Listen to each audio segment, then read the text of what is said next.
आप कहते हो कि मंदिर से जाते समय नंदी के कानों में, बहुत सुंदर प्रश्न है आपके, बहुत भाव से और आनंद से आपने करा, और जनमानस के कल्याण के प्रश्न है ये, केवल आपके लिए नहीं है, ये सबके लिए इतने जोरदार प्रश्न हैं। जो गलती भी करते होंगे तो उसको सुधार सकते।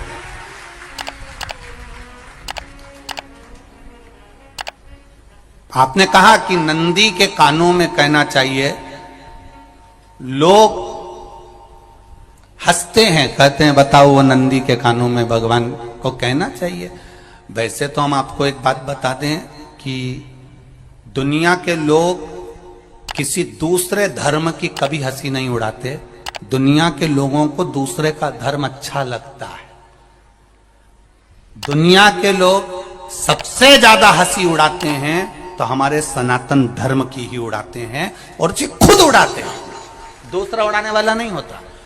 दूर के ढोल हमें समझ में आते हैं, उसका धर्म हमें समझ में आ गया, उनके यहाँ क्या है, ऐसा है, हाँ कुछ नहीं, उनके धर्म में ऐसा है, कितना आनंद हमें दूसरे के धर्म में लग रहा है, और हमारा सनातन धर्म हमको बुरा लगता है।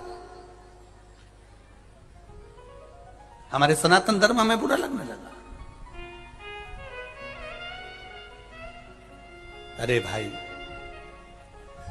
लोग कहते हैं कि नंदी के कान में कहते हो, ये कोई हमारे पुराणों में या शास्त्रों में लिखा है? भगवती बहन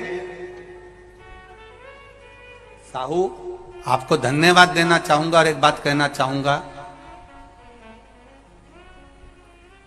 जितनी भी शिव महापुराण के अंतर्गत चाहे उपाय जो बताए जाते हैं कि बेलपत्री ऐसे चढ़ाना, काली मिर्च ऐसे चढ़ाना, चावल ऐसे चढ़ाना, धतूरा का क्या महत्व है, शमी के पत्ते का क्या महत्व है, बेलपत्री के पत्ते का क्या महत्व है, ये जितनी भी बातें बताई जाती हैं ये सब पुराण के अंतर्गत से बताई जाती है।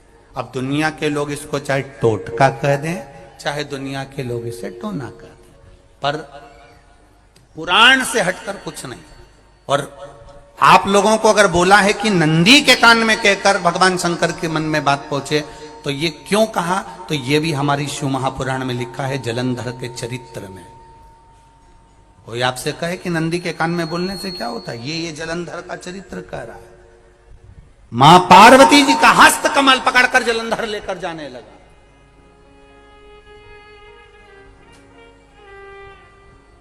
वृंदा का पति लेकर जा रहा। वृंदा तो भगवान की भक्ति में लीन रहती थी, उसको तो जलंधर को सबसे ज्यादा तकलीफ थी नारायण से, पर शिव के पास आ गया, क्योंकि ईर्षा प्रवृत्ति, अभी कथा में कहा, कोई कोई ऐसा होता है जिसको तुमसे बेर नहीं होता तो भी अंदर से ईर्षा जाग जाती है। कोई कोई ऐसा होगा जिसको अंदर से ईर्षा जागती है, अपने आप अंदर से ईर्षा जागती है, उसका कोई बेर नहीं, पर ईर्षा जाग रही, भीतर से ईर्षा जाग। ना आप उससे मिले हो, ना कभी वो आप उसके सामने बैठे हो। कई लोग किसी ना किसी की बुराई करते हैं तो हम लोग पूछ भी लेते हैं, क्यों साहब उनसे मिलकर आए हो क्या तुम? कभी नहीं मिल किया है, कभी उनका सामना हुआ नहीं हुआ, तो फिर बुराई क्यों कर रहा? एक ने कर दी थी इसलिए हमारे ध्यान में था तो हमने भी कर दी। लो, वो कुआं में डूब के मरेगा तो तू भी मरेगा का? नहीं। नंदी सामने बैठा है, गणेश जी को मालूम पड़ गया, कार्तिकेय को मालूम पड़ गया, मां पार्वती जी का हस्त कमल जलंधर ने पकड़ लिया और लेकर चला। मालूम पड़ गया, तब नहीं रहा गया। गणेश जी को क्रोध आ गया और गणेश जी महाराज आए, शिव जी को जगाने लगे, पिताजी पिताजी पिताजी कर कर जगाया, उठो पिताजी, पिताजी उठिए, पिताजी जागिए, पिता को जगा रहे हैं। भगवान शंकर नहीं उठे, तप में लीन थे। क्या करें हम? जलंधर के पास में इतना बल है, इतना बल है, और पिता की आज्ञा नहीं होगी तो हम कैसे मार देंगे इसको? मारने को तो हम मार दें। मां ने आज्ञा करी थी कि जलंधर उसको तारकासुर को मार दो, तो कार्तिकेय ने तारकासुर को मार दिया। शिव जी की आज्ञा नहीं तो हम इसको कैसे मारें? क्या करें?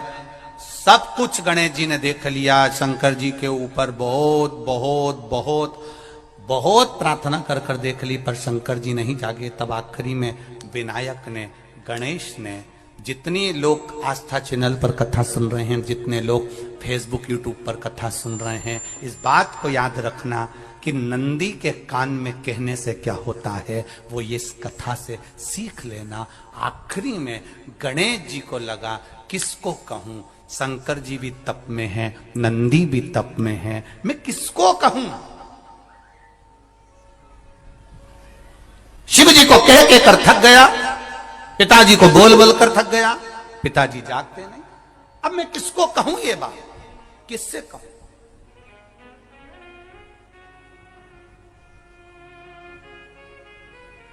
विनायक गए सीधे अब नंदी के पास में। नंदी भी तप में लीन थे, शंकर जी की ओर मुख था, शंकर जी की ओर मुख था। गए और जाकर तुरंत विनायक ने नंदी के कानों में जाकर कहा, नंदीश्वर, मैया का हाथ पकड़कर जलंधर लेकर जा रहा है, पिताजी तप में लीन है, कृपा करिए ना। बस केवल नंदी के कान में कहा, गणेश जी दूर हट गए। नंदी के कान में कहा, शंकर जी के नेत्र खुल गए, शिव जी के नेत्र खुले। ध्यान देना जरा, इस शिव महापुराण की, आशुतोष शिव महापुराण की कथा, जो कथा यहां कही जा रही है, यह कथा पहले के चरित्रों में सुनने को नहीं मिली होगी। जरा ध्यान देना इस संवाद पर, जितने लोग आस्था चैनल पर, जितने फेसबुक यूट्यूब पर सुन रहे हैं। सनातन धर्म की हंसी उड़ाने वाले कह देते हैं नंदी के कान में कहने से क्या होता है, नंदी के सामने जाकर बोलने से क्या होता है, नंदी के पास बैठकर बोलने से क्या होता है, नंदी के पास बैठकर शंकर जी का मात्र दीदार करने से क्या होता है, दर्शन करने से क्या होता है। वो अच्छे से समझ लेना, जो लोग सनातन धर्म पर उंगलियां उठाते हैं, वो अच्छे से समझ लें इस बात को।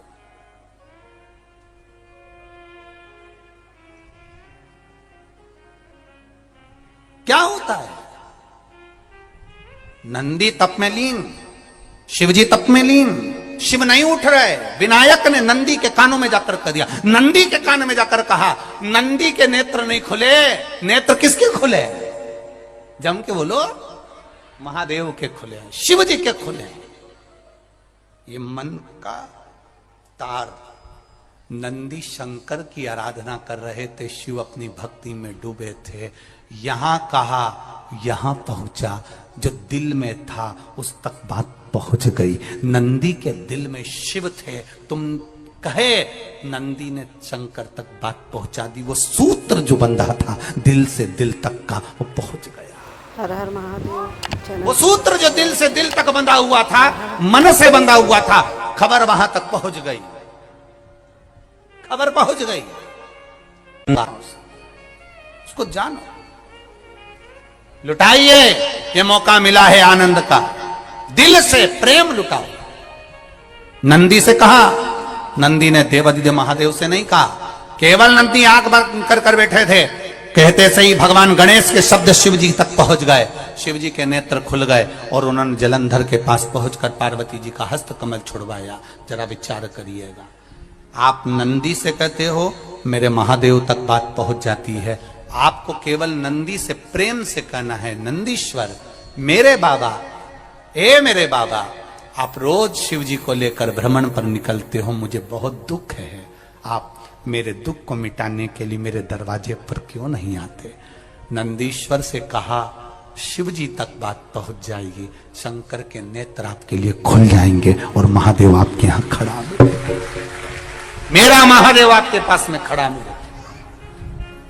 आशुतोष महापुराण की कथा कहती है, लोग कहते हैं नंदी को कहने से क्या होता है, ये शिव तत्व की कथा आशुतोष शिव महापुराण कह रही है। कहा वहां तक पहुंचा, दिल से दिल का कंठ। जो भगवान नंदी के कानों में कुछ कहकर आते हैं, बोले हो कभी?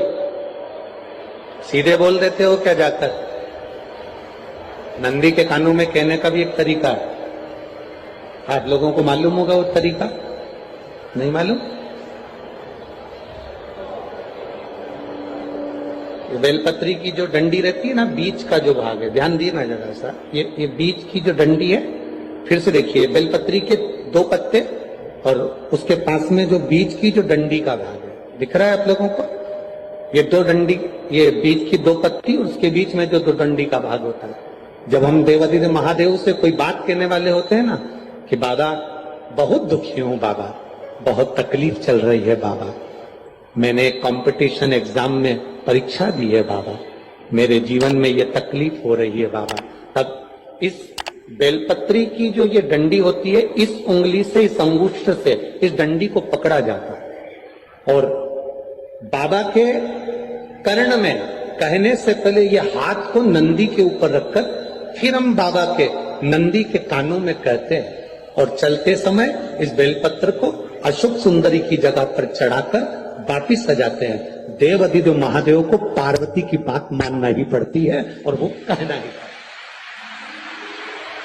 ये बेलपत्र की महत्व है। ये जितना फल एक बेलपत्र की पत्ती में, उतना की उतना फल हम आपसे फिर कहेंगे।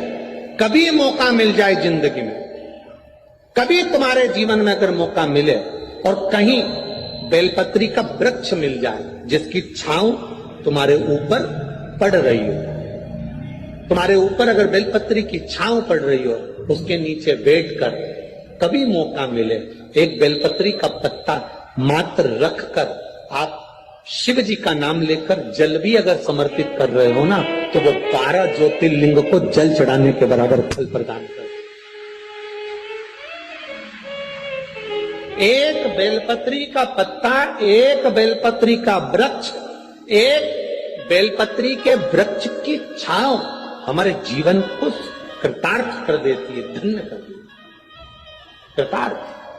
कभी भी शंकर के मंदिर में जाओ, शिव जी का पूजन कर जब वापिस आओ, तो शंकर भगवान के मंदिर में जो बाहर नंदी बैठता है, उसके कानों में ओम नमः शिवाय बोलकर अपने मन की कामना उसके कानों में बोलकर आप आ जाइए, आपकी कामना 3 महीने में पूरी हो जाती है।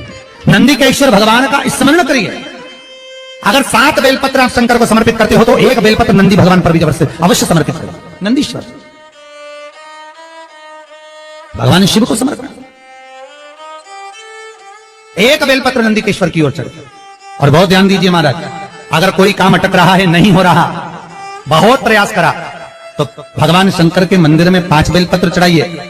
और शंकर भगवान की जो छोटी लड़की है अशोक सुंदरी, आपको बताया था ना अशोक सुंदरी का स्थान, भगवान शंकर की 6 लड़कियां हैं, उसमें से सबसे छोटी लड़की अशोक सुंदरी की जगह पर 1 बेलपत्र चढ़ाइए। फिर 1 बेलपत्र नंदीकेश्वर पर चढ़ाइए और नंदीकेश्वर पर चढ़ाने के बाद भगवान शंकर के मंदिर के बाहर चौखट पर दिया लगा दीजिए साइड में, और फिर अपने घर पर आ जाइए, आपका कार्य सफल होना प्रारंभ हो जाएगा। नंदीकेश्वर भगवान नंदीकेश्वर का स्मरण कर लेने पर जीवन आनंद सुख की अनुभूति करता है, आनंद सुख को पाता। भगवान नंदीकेश्वर का पूरी दुनिया में केवल एक केदारनाथ ही एक ऐसा है जहां पर ओम कुंड विराजमान है। कौन सा कुंड है वहां पर? ओम कुंड।